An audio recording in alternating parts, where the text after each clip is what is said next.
یا بعض لوگوں کو آپ دیکھے ہوں گے نماز شروع ہوتے ہی شیطان بڑا ہوشیار ہے، وہ کہتا ہے پڑھ لو نماز، دیکھوں گا کتنا ثواب لیتے ہیں۔ جب آپ نماز پڑھنے کے لیے ٹھہرتے ہیں تو اب جو ہے بمبئی میں پلاٹ بک رہا ہے، یعنی نماز کی پہلی نیت میں پلاٹ بکا، اب وہ آپ گئے خریدنے کے لیے، اب اس کے بعد سے پلاٹ آپ کے نام پر آ گیا، اب اس کا کنسٹرکشن پلان بن رہا ہے، ابھی کمپلیٹ بلڈنگ نہیں ہوتی، نماز پوری ختم، سلام پھیر دیتے ہیں، ابھی جو ہے بلڈنگ ہی نہیں بنی، تو اب کیا ہوا، آپ کی پوری نماز میں تھوڑی دیر کے لیے بھی توجہ ادھر نہیں گئی نماز کی طرف، پورا دھیان وہی بلڈنگ بن رہی ہے، خیالی بلڈنگ، سلام پھیرتے ہی پھر شیطان دیکھیں غائب ہو جائے گا، پھر بلڈنگ کا خیال ہی نہیں آئے گا آپ کو، کہاں کا پلاٹ، کون سی دیوار، وہاں تو لوگ ٹھہرنے نہیں دیتے، میں کب خریدوں گا پلاٹ۔ تو یہ چیزیں کیا ہیں، نماز میں خشوع کے خلاف ہیں۔ اب ان کو اوائڈ کرنے کا نام نماز ہے، ان کو اگر اوائڈ کر کے آپ نماز پڑھیں گے تو اس کا میکسیمم آپ کو بینیفٹ ملے گا۔ اب دیکھیے کہ جیسے نبی صلی اللہ علیہ وسلم نے فرمایا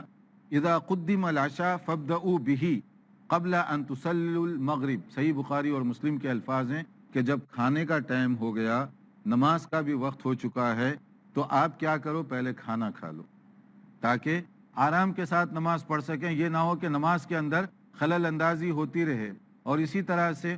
ایک اور حدیث میں آپ نے فرمایا کہ جب مغرب اور کھانے کا یعنی عشاء اور عشاء دونوں میں رات کا ڈنر جو ہے اس میں اور نماز کے اندر ایک ہی ٹائم آیا تو پہلے آپ جو ہے کھانا کھا لو تاکہ بھوک ختم ہو جائے، پھر آرام کے ساتھ نماز پڑھنا، نماز کے اندر توجہ یہ بہت زیادہ ضروری ہے۔ کبھی ایسے ہوتا ہے کہ نماز پڑھتے وقت سامنے کوئی کنکر ہے، کوئی تنکے ہیں، تو اس کو کیا کرو، ہر نماز کے ساتھ اس کو جو ہے نا صاف کرتے رہو، اٹھاتے رہو، نہیں، اس میں مسئلہ یہ بتایا گیا ایک بار ہٹا دو بس ختم، پہلے کرو، نماز شروع کرنے سے پہلے چیک کر لو جگہ اچھی ہے نہیں ہے کیا ہے، جب نماز شروع کریں توجہ پوری، نماز میں آپ مصلی ٹھیک کر رہے ہیں، کبھی وہ ٹھیک کر رہے ہیں، کبھی یہ کر رہے ہیں، یہ چیزیں نماز کے آداب کے خلاف ہیں۔ تو اس لیے فرمایا گیا کہ اذا قام احدکم فی الصلاۃ فلا یمسح الحصى، جب نماز کے لیے ٹھہرے تو سامنے کنکریاں وغیرہ اب اس کو چننا مت شروع کرو۔ اور اگر کوئی آدمی نماز کے لیے ٹھہرے، جیسے اس سے پہلے کی حدیث میں گزر چکا، کبھی اتفاق سے ایسے ہوتا ہے کہ تھوک آ گیا اس کو، اب نماز پڑھتے پڑھتے سامنے تھوک دیں گے تو بات گڑبڑ ہو جائے گی، لیفٹ اور رائٹ تھوکیں گے، کوئی آدمی جس کو مسئلہ معلوم نہیں ہے وہ اگر سیدھا سادہ مسلمان ہے تو پھر نماز میں ہی تماشا ہو جائے گا کہ آپ اس کے اوپر تھوک دیے، تو وہ تو برداشت نہیں کرے گا۔ تو اس لیے جو ہے اس میں مسئلہ بھی معلوم ہونا چاہیے، جیسے فرمایا گیا قال رسول اللہ صلی اللہ علیہ وسلم اذا كان احدكم في الصلاة فانه يناجي ربه، کہ وہ یہ سمجھے کہ وہ اللہ سے بات کر رہا ہے، کس سے میں ڈائلاگ کر رہا ہوں، عرض و مناجات دعا کس سے کر رہا ہوں، اللہ تعالیٰ سے کر رہا ہوں۔ تو ایک آپ سمجھیے کہ سینئر عہدے دار ہے، کوئی منسٹر ہے، M L A, M P ہے، کوئی بھی ہے، وہ جب سامنے آپ سے بات کر رہا ہے تو آپ کیا کرتے ہیں، پوری توجہ سے اس کی بات سنتے ہیں۔ ایسا نہیں ہوتا کہ بات اس سے کر رہے ہیں ادھر دیکھ رہے ہیں تو وہ کہیں گے کہ کتنے بے ادب آدمی ہیں، اس کو کوئی تہذیب نہیں ہے کہ کس طرح گفتگو کریں، یا بات کرتے کرتے اچانک تھوک دیا آپ سامنے، کیا خیال ہے وہ اس کو قبول کر لے گا؟ اس کو قبول نہیں کرے گا، کیونکہ یہ بے ادبی کی علامتیں سمجھی جاتی ہیں۔ تو اللہ کے سامنے ٹھہریں تو ان سب چیزوں کا اس سے زیادہ خیال رکھنا چاہیے۔ تو کہا گیا کہ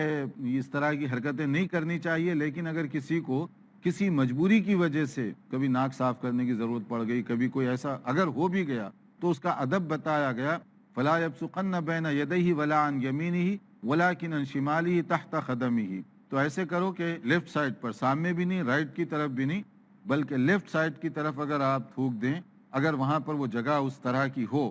یا زمین کے نیچے اس کو دبا دیں، یہ ٹھیک ہے۔ اور آج کل کے زمانے میں سب سے آسان طریقہ کیا ہے، اگر آپ کے پاس دستی ہو، ہینڈ کرچیف ہو یا ٹیشو ہو، تو اس کے اندر آپ اس کو جو ہے ناک کو صاف کر لیں اور اس کو ویسے ہی ہاتھ پہ پکڑ لیں، تاکہ جو ہے نا نہ لوگوں کو ڈسٹرب ہو، نہ جگہ خراب ہو۔ یہ اس وقت ہے جب آپ کھلی جگہ میں پڑھ رہے ہیں، جو کوئی مصلی، کوئی کپڑا وغیرہ نہ بچھا ہوا ہو، تو آپ زمین پہ اس کو دفن کر سکتے ہیں۔ لیکن اگر مصلی بچھا ہوا ہے یا کارپیٹ وغیرہ ہے تو ایسی صورت میں آپ اپنے ٹیشو پر یا اپنی دستی پر لے لیں، دوسروں کو بھی کوئی نقصان نہیں ہوگا۔ ایک مرتبہ ایسے ہوا، حضرت عائشہ رضی اللہ عنہ کے کمرے میں وہ ان کے پاس ایک کارٹن تھا، پردہ، اس کے اندر بیل بوٹے تھے، نبی صلی اللہ علیہ وسلم نے منع فرمایا ہٹا دو اس کو، کیونکہ اس کی وجہ سے نماز میں توجہ ادھر ادھر ہوتی ہے۔ کارٹن جو تھا اس پر بھی آپ نے آبجیکشن کی کہ اس کی وجہ سے توجہ، خشوع ادھر ادھر ہو جاتا ہے، سمپل جگہ ہونی چاہیے تاکہ نماز میں پوری توجہ ایک جگہ ہو۔ اس لیے فرماتے ہیں فقال لها النبی صلی اللہ علیہ وسلم، نبی صلی اللہ علیہ وسلم نے حضرت عائشہ سے فرمایا امیتی عنا قرامی کی ھذا، کہ اپنا یہ کاٹن، یہ اپنا پردہ اس کو ہٹا دو، فإنه لا تزال تصاویرہ تعرض لی فی صلاتی، بخاری کے الفاظ ہیں، کیونکہ اس کے بیل بوٹے، اس پہ جو پکچر ہے وہ اتری ہوئی، اس کی وجہ سے وہ نماز میں ڈسٹرب ہو رہا ہے، تو اس درجے کا خیال رکھنا چاہیے۔ اور بھی کچھ باتیں ہیں جو نماز میں خشوع سے متعلق ہیں، لیکن اس سے پہلے ہم چونکہ وقت ہو رہا ہے تو اگر کوئی سوال ہے تو آپ یہاں کر لیں، پھر اس کے بعد اگلے لیکچر میں اس کو کور کرنے کی کوشش کی جائے گی انشاءاللہ۔ جی آپ کچھ۔ شیخ آپ نے بتایا کہ بیل بوٹی والی چادر جب اللہ کے رسول کے سامنے لگی ہوئی تھی آپ نے اسے ہٹانے کا حکم دیا، تو آج ہم دیکھتے ہیں کہ مسجدوں کو کافی منقش بنایا جا رہا ہے، اس میں الگ الگ طریقے نقش و نگار بنائے جا رہے ہیں، تو اس کے بارے میں کیا حکم ہے شیخ؟ دیکھیے اصل میں مساجد جو ہے پرکشش ہوں گی لیکن ہدایت اور رشد سے خالی ہوں گی، یہ نبی صلی اللہ علیہ وسلم نے بہت پہلے ہی بتایا تھا کہ لوگ جو ہے مساجد کے بیل بوٹے، رنگ روغن، اس پر ہی توجہ دیں گے، مقصد جو ہے مسجد کا وہ فوت ہو جائے گا۔ مومن کو جو ہے مقصد کی طرف نظر رکھنی چاہیے کہ مسجد جو ہے رشد و ہدایت کا منبع اور سرچشمہ بنے، وہاں سے دعوت نکلے، وہاں سے دین کی دعوت پھیلے دوسروں تک، تعلیم کا سلسلہ ہو۔ تو یہ چیزوں کے بجائے اگر پورا کا پورا زور جو ہے اس کی کنسٹرکشن پر دیا جائے اور اصل جو اس کی دعوت ہے اس کو ختم کر دیا جائے تو مساجد کا وہ صحیح استعمال نہیں ہوگا۔ تو اس لیے توجہ دینی چاہیے کہ مسجد کا جو اسلامی استعمال ہے اس کو زندہ کیا جائے، مسجد کو سمپل حالت میں رکھیں، لیکن اس سے نکلنے والی جو آپ کی دین کی دعوت کی جو کرنیں ہیں وہ زیادہ صحیح ہونی چاہیے۔ جی اور کوئی اس سلسلے میں سترا یا اس کے علاوہ جو خشوع کے سلسلے میں جو بات گزری ہے، اگر میں یہ پوچھ لوں کہ جیسے کنکریاں وغیرہ ہوتی ہیں بعض اوقات، تو کیا کرنا چاہیے اس کے آداب میں سے؟ آپ بتا دیں اگر کوئی چیز سامنے ہے ڈسٹرب کر رہی ہے تو ہم اس کو زیادہ ڈسٹرب نہ کریں، ایک مرتبہ اگر اس کو صاف کر سکتے ہیں تو آسانی سے ہم صاف کر دیں، اس کو بارہا اس کو بکھیرنے کی کوشش نہ کریں۔ ہاں مطلب یہ ہے کہ وہ پہلے توجہ دی جائے نماز سے پہلے کہ آپ صاف کر کے نماز شروع کریں، لیکن اگر کبھی ہو جاتا ہے سجدے میں آپ نے محسوس کیا، ایک بار اس کو ہٹا دیں بس ختم، بار بار اس کو ہٹانا، بار بار اس کو ٹھیک کرنا یہ درست نہیں ہے۔ تو یہاں ہمارا وقت پورا ہو رہا ہے، اور بھی بہت سارے مسائل اور سوالات ہیں، اور خاص طور پر اپنے خشوع اور خضوع کے کچھ آداب ہیں، اس کو ہم آئندہ لیکچر میں انشاءاللہ کور کرنے کی کوشش کریں گے۔ انتظار کیجئے ہمارے آئندہ لیکچر کا، نئی معلومات کے ساتھ حاضر ہوں گے۔ دیکھتے رہیے پروگرام۔ والسلام علیکم ورحمۃ اللہ وبرکاتہ۔ مولاي صل وسلم دائما أبدا على حبيبك خير الخلق كلهم